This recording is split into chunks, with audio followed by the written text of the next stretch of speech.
Hi అండి, ఈరోజు నేను తయారు చేసేది కొబ్బరి పచ్చడి అండి. అన్నంలోకి కానీ టిఫిన్లోకి కానీ కొబ్బరికాయలు 2 చిప్పలు అంటే కాయ కంప్లీట్. దీనికి మినపప్పు శనగపప్పు వేసుకోవాలి, పచ్చి జీలకర్ర వేసుకోవాలండి. పోపులోకి ఆవాలు 4 గింజల మెంతులు, మిరపకాయ, కరివేపాకు, ఇంగువ వేసుకోవాలి. చింతపండు ఒక నిమ్మకాయ బద్దంత వేసుకోవాలి. దీంట్లోకి మిరపకాయలు 2 వేసుకొని, పచ్చిమిరపకాయలు 4 కాయలు వేసుకొని కొంచెం కారం వేసుకోవాలండి. ఇదే మెయిన్. రుచికి సరిపడా ఉప్పు, పసుపు, కొంచెం నూనె ఎక్కువ పడుతుంది. నేను తయారు చేసుకుంటూ చెప్తాను. ఎప్పుడు ఒకటే మోడల్ కాకుండా ఇలా చేసుకుంటే బాగుంటుంది. కొంచెం నూనె వేసుకొని మిగతాది పోపులో వేసుకున్నాం.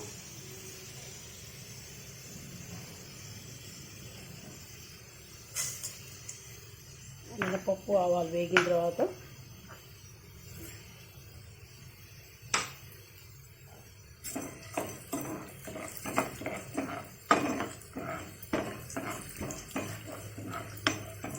వేగుతుండగానే మిరపకాయ, కరివేపాకు, మిరపకాయ, పచ్చిమిరపకాయలు 2 వేసుకోవాలండి. ఎప్పుడు ఒకటే పద్ధతి కాకుండా ఇలాగే కూడా చేసుకుంటే బాగుంటుంది. అందుకని వేరే వచ్చేసి నాకు ఇలా చేస్తే బాగుంది అనిపించింది. అన్నంలో కూడా కలిపి బాగుంది, టిఫిన్లలో కూడా.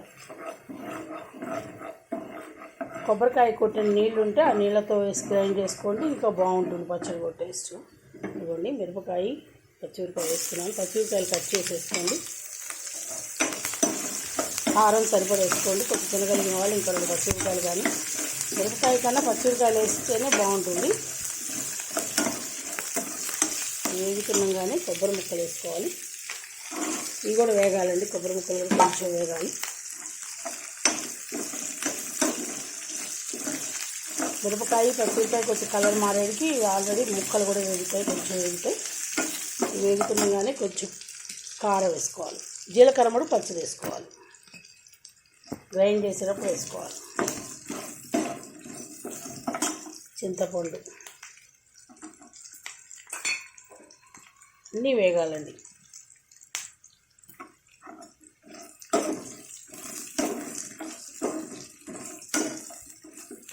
చాలా బాగుంటుంది పచ్చడి. కొంచెం కొబ్బరికాయ కొట్టి అప్పటికప్పుడు కొట్టారనుకోండి ఫ్రెష్గా, ఆ నీళ్ళతో గ్రైండ్ చేస్తే బయట పెట్టినా కూడా మన్నాడికి కూడా బాగుంటుంది. అలాంటి పొయ్యిల దగ్గర పెడితే ఆ వేడికి పోతుంది. ఎందుకంటే నాకు అదే అనుభవం. కొంచెం పొయ్యిల దగ్గర అవి మాకు ఇంట్లో వేడి ఎక్కువ ఉంటుంది. వంటలు ఎక్కువ చేస్తాను, వాళ్ళు క్యాటరింగ్లు ఇస్తాను, అప్పుడు పాడైపోతుంది. మీరు డైనింగ్ టేబుల్ కానీ ఎక్కడైనా పెట్టుకుంటే బాగానే ఉంటుంది. ఇవ్వండి మిరపకాయ వేగింది, కొబ్బరికాయ ముక్క కూడా కొంచెం వేగింది. పచ్చడి చేసి మళ్ళీ పోపు వేసుకున్నాం. ప్యాన్లో నూనె వేసుకున్నాం.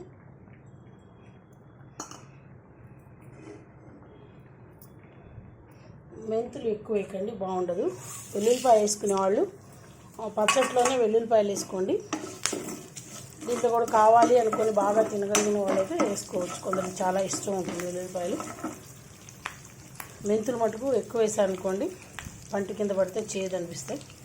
అది చూసుకోండి. టిఫిన్లలోకి అంత పెద్ద బాగుండదు, కానీ అన్నంలోకి బాగానే ఉంటుంది చేదైనా. ఇంగు వేసుకోండి. ఇంగు వేసుకోవడం వల్ల టేస్ట్ వస్తుంది పచ్చడికి. 2 పచ్చడి అలా వస్తుంది. కొందరేమో పసుపు పోపుల్లో వేసుకుంటారు, నేను పచ్చట్లోనే వేసాను. ఒక రకమైన కలర్ వస్తుంది. కొంచెం కారం వేయడం వల్ల ఎప్పుడు ఒకటే కాకుండా కొంచెం మార్చినట్టు ఉంటుంది. ఏమి నేను కొత్తగా చేసింది కాదు, నేను ఆ కొబ్బరి నీళ్ళు పోసే చేశాను. వాళ్ళు కొట్టడం వల్ల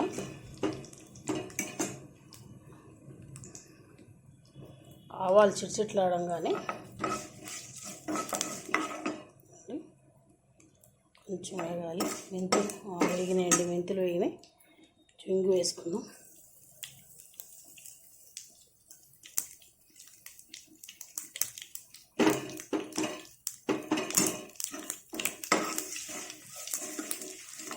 ఈ పచ్చడి వేసేసుకుందామండి.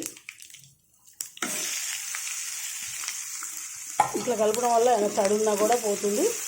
పచ్చడి చాలా బాగుంటుంది. బాగుంది కదండి, చూసుకుంటేనే బాగుంది కదా. అసలు కొబ్బరి పచ్చడి టీలకైతే ఇది బాగుంటుంది. ఇంకా కూడా స్టవ్ బంద్ చేస్తాను.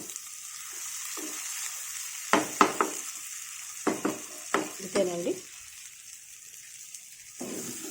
కొబ్బరి పచ్చడి వేరే మోడల్లో, ఒక్కొక్క మోడల్లో ఒక్కో రకం చేసుకోవచ్చు. ఈ మోడల్లో అన్నాల్లో వేసుకోవచ్చు, టిఫిన్లలో వేసుకోవచ్చు. ఇలా ట్రై చేయండి, టేస్ట్ చేయండి, ఎలా ఉందో కామెంట్లో తెలియచేయండి. Please like, share, comment, subscribe to Bhargava Sharma బ్రాహ్మణ వంటలు. నమస్తే.